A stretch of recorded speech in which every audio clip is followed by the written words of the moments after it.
There was a question here. आपने पूछना था ना. Can we have a mic reach here, please? हाँ. This will be the last question, if it's okay by all of you. Yeah. I know. So when in Bhakti, we're talking about even Nirgun Bhakti, suppose. And then we have something like in Saguna Bhakti, you'll have Mahadevi Akka who's just walked naked. And that way she's given up all her shame. So how are we connecting these two at some level? Because there's a lot of ideas that explore that Saguna Bhakti is supposed to be higher than Nirgun Bhakti because you are associating yourself with the Lord, and that devotion aspect is always there, which is, and whereas Nirgun Bhakti is related to knowledge. So whenever there is knowledge, there'll be a slight arrogance, but when there's devotion, you'll completely give yourself up.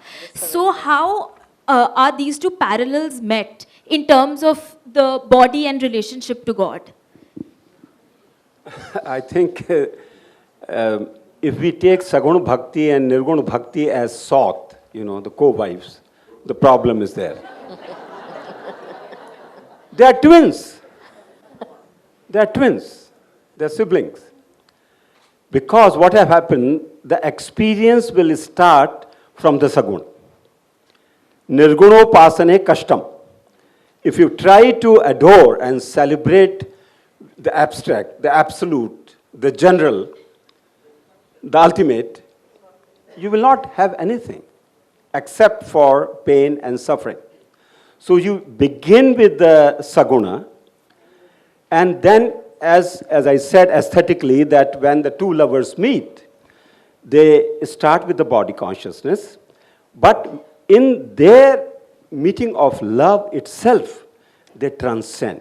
So it becomes like a Nirguna Bhakti. So the same is with the God.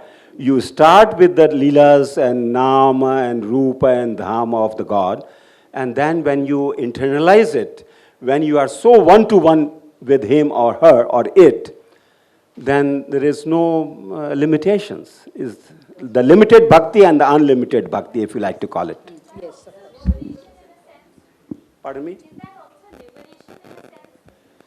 That is what the spiritual journey from the Indian point of view is, actually. Yeah. If I can add to that, I'm just sitting here contemplating. All of performance is, in a sense, Saguna Bhakti, because you are in form and essence. Although you might at a higher level try and imagine this imagined body, the absent body or the non-present body, but you are in essence in the corporeal, right? So are the poets and composers and artists who engage with the body, do they never transcend? That's a question that one should ask, right? Because is it supposed to be a step towards the next step, or is it an answer in itself?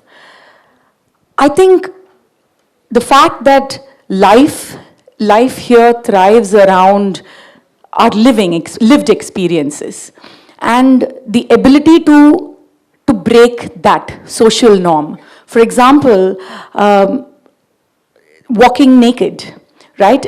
You are breaking this idea, the notion of shame, right? You are disassociating yourself from notions that this world has constructed for you. So I think in itself it's a liberation. So like we just answered this other question saying we have to celebrate the body.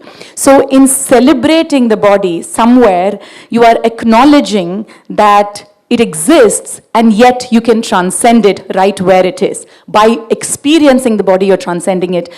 So that is probably another way of looking at this, because I'm wondering otherwise, why would so many pure bhaktas engage in poetry and the form rather than moving beyond the form at some point? They've engaged with it all their life.